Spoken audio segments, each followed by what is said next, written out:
नमस्कार, मी ॲडव्होकेट रवींद्र नरभवर, युवा समाज चॅनलमध्ये आपलं सहर्ष स्वागत. आजचा जो विषय आहे तो क्रिमिनल लॉच्या संदर्भात आहे. अनेक लोकांच्या आमच्याकडे चौकशा इन्क्वायऱ्या होतात की ह्या विषयासंदर्भात आपण एकदा आम्हाला सांगावं, आणि म्हणून आवर्जून हा विषय आपल्यासमोर आणला आहे. बेल, जामीन किंवा अटकपूर्व जामीन काय असतं?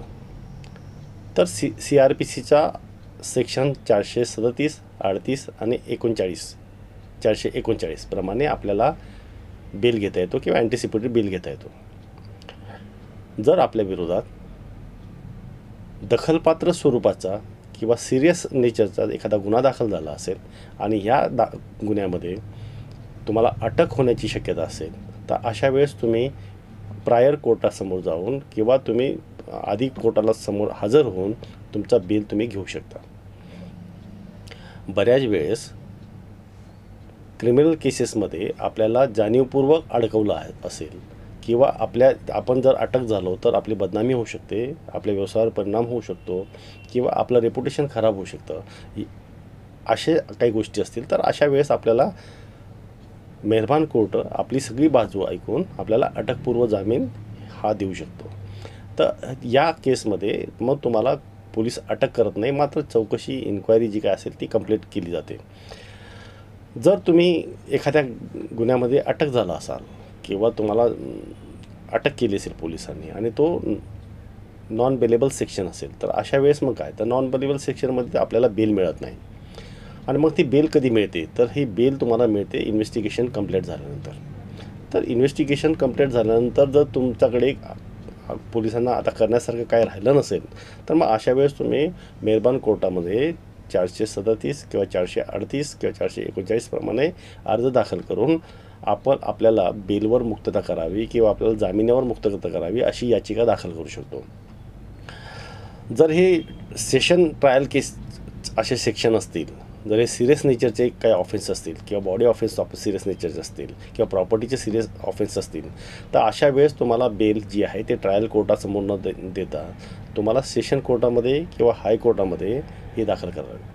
सुरुवातीला तुम्हाला ह्या सगळ्या बेल जे आहे ते तुम्हाला सेशन कोर्टात दाखल करावं लागतं, आणि सेशन कोर्टाने जर तुमचं म्हणणं ऐकून जर तुम्हाला बेल दिली नाही किंवा रिजेक्ट केली, तर अशा वेळेस मात्र तुम्हाला हायकोर्टासमोर जाऊनच बेल घ्यायला लागते. आणि मग ती बेल जी आहे ही परमनंट स्वरूपाची बेल असते. आणि ह्या बेलच्या आधाराने मग जेव्हा केस ट्रायल सुरू होते त्यावेळेस तुम्हाला प्रत्येक तारखेला हजर राहून ह्या सगळ्या केसची सुनावणी कंप्लीट करून घ्यायची. ज्यावेळेस कोर्ट तुम्हाला बेल देतं किंवा जामीन देतो, तर त्यावेळेस तुमच्याकडनं काही गॅरंटी किंवा श्युरिटी घेतली जाते. तर तुम्हाला काही श्युरिटी तुम्हाला त्या ठिकाणी सादर करायला लागतात, आणि तसंच बेल बॉन्ड तुम्हाला कोर्टासमोर भरून द्यायला लागतो. आणि हा जो काय बेल बॉन्ड आहे हा रेग्युलर कोर्टात दिल्यानंतर कोर्ट तुम्हाला रिलीज करतं किंवा तुम्हाला सोडून देतं. तर पोलिसांनी जर तुमच्या विरोधात जर गुन्हा दाखल केला असेल, तो नॉन बेलेबल सेक्शनचा स्वरूपाचा असेल, गंभीर स्वरूपाचा असेल, आणि त्यात जर तुमचा काही रोल नसेल, जर तुमचा काही त्याच्यामध्ये सहभाग नसेल आणि तुम्हाला हकनाक त्याच्यामध्ये अडकवलं असेल, तर आता घाबरून जायचं काही कारण नाही. तुम्ही सेशन कोर्टासमोर जाऊन तुमची जी काही बाजू आहे किंवा पोलिसांनी जे लावलेले तुमच्यावर जे आरोप आहेत, हे आरोप तुम्ही खूप मेहरबान कोर्टासमोर सांगू शकतात. आणि तुम्हाला अटक का करू नये याच्या संदर्भातली जर तुम्ही व्यवस्थितपणे तुमची मांडणी केली, तर कोर्ट तुम्हाला अटकेपासून संरक्षण देऊ शकतं, आणि यालाच अँटिसिपेटरी बेल असं म्हटलं जातं. तर ही अँटिसिपेटरी बेल अटक होण्यापूर्वी घ्यावी लागते.